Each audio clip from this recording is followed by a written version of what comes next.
And now, Bob Elliott and Ray Goulding present the CBS Radio Network.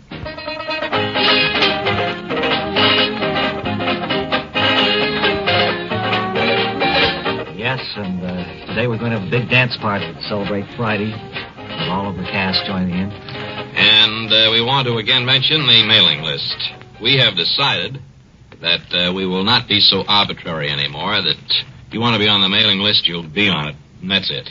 Well, it wasn't growing very fast the way we were doing it. Well, we were turning down so many requests that we only had about 3 or 4 on the mailing list, and it was hardly worth it. So we've decided now to accept almost anybody, really. Well, there's a lot of stuff coming off the Bob and Ray assembly lines, and this looks to be as if it's going to be the big production period for us.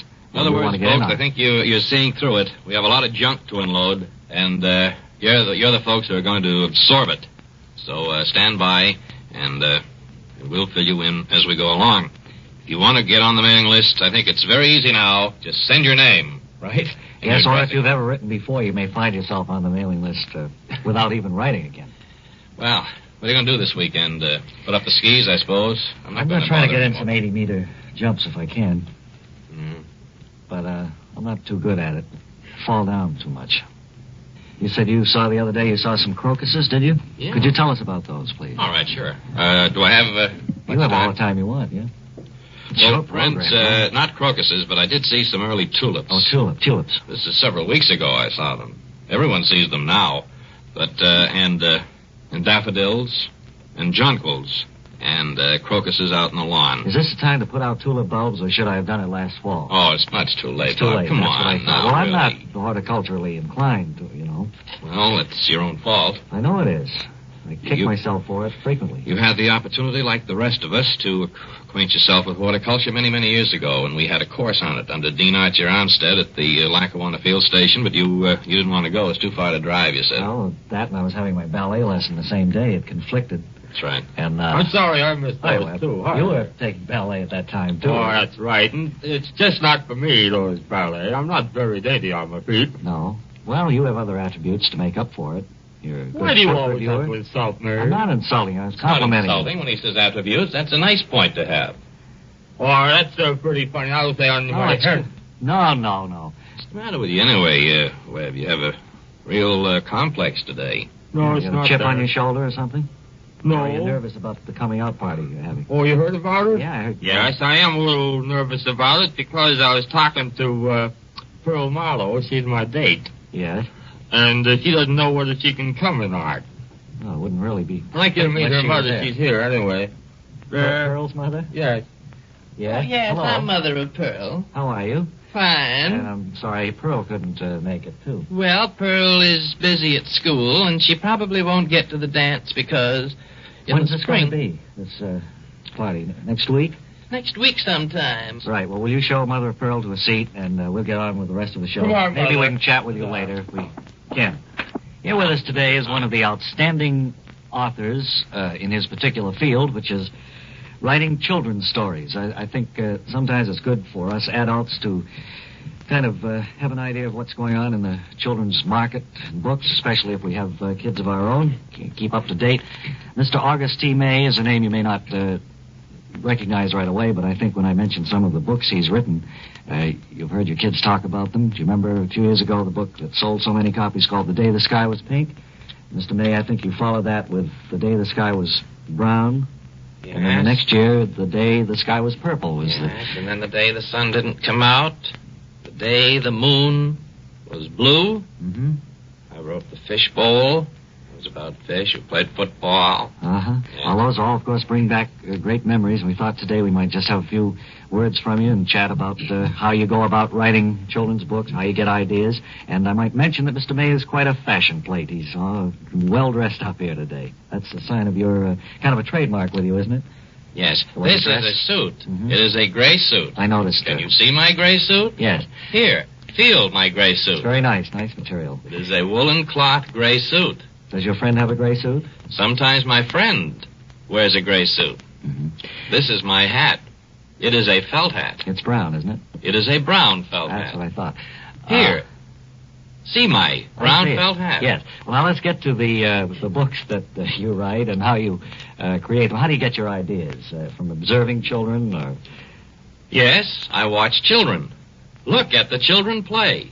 I am looking at children, and they're playing. Sure. My friends sometimes play. I have a dog who runs and plays and jumps What's with my his name? friends. Spot? My dog's name is Spot. Who called Mr. May up here for this interview today? Don't look at me. Why? I'm down here with Mother of Pearl. Yeah. Mr. May, have you got any new books coming out that we might be looking forward to? Yes, I am writing another book. I am writing a book for children. Children will look at my book. And they'll read it and like it, of course. Children will read my book, and they will like my book. I want to wish you a very pleasant trip back home. What do you call home, Mr. May? Where is your My home is a brown house. I mean, where My is home is a brown house on Pine Street. I see. My home is in back of a big elm tree. And you'll be... See? There is the elm tree. Okay, There August is T. my May, dog ladies and Spot. gentlemen, our literary There guest. is a window in my house. Thank you, sir.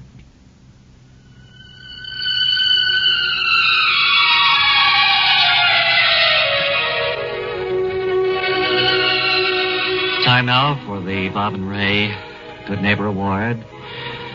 And this time it's a gentleman, Mr. E. Ralph Graham, who, by our assistant's research, proved himself to be the good neighbor. Mr. Graham, I wonder if you'd sit down here and tell us a little bit about why you were chosen for this Bob and Ray Award. I know you did something rather outstanding. Well, it came as a complete surprise to me. It isn't often that a person is so beautifully rewarded for doing a nice turn for another fellow human. The reason for our award, of course, is to call attention to the nice things that are done by people and which may go unheralded in the course of the day's news. Well, I think that both you and your partner are doing a genuine service to people to promote goodwill among one another. As I understand it, sir, you own a crystal wine goblet factory, is that right? You make crystal wine glasses? We make those wine glasses and water goblets, yes. And very fine quality glass. All right. Well, what was the particular incident which called you to the attention of our researchers, Mr. Graham? Well, it was about 3 weeks ago that one of my men, when I say my men, I mean an employee of mine, and that was Lionel. Don't mention his name, please. No. Well, Lionel was with me for 32 years, and want me to hurry up? I'm giving you a speed-up signal, yes. Lionel was with me for 32 years, and he was in the charge at the end of the assembly line where you go and then brush him with a soft cloth. Rather important position to hold, and he held it well, did he, for 32 years? 32 years. Well, he was on one of the glasses, and it fell to the floor. This was an expensive goblet, and I had to dismiss him, of course. Of course you did. But the manner in which you did this is really the reason why you are the good neighbor for this past month. I held my temper, and I didn't fire him summarily, but I gave him a week's notice. And also, instead of giving him a letter of recommendation, I promised not to call any prospective employer and tell him how poor a worker he was. Very heartwarming story, Mr. Graham, and our thanks to you for coming here and telling it today. We want you to be the recipient of some special Bob and Ray gifts. A trip to Paris via an airplane. That's right. Is yours. A luggage manufacturer is sending over 2 beautiful overnight cases. You'll stay in a hotel in Paris at our expense. You'll receive $1,000 in the currency of a prominent nation. We hope you have a pleasant time, Mr. Graham, and again, our thanks. Nicely spoken, Ray Goulding, and we'll be back with a 21-gun salute in just 10 seconds.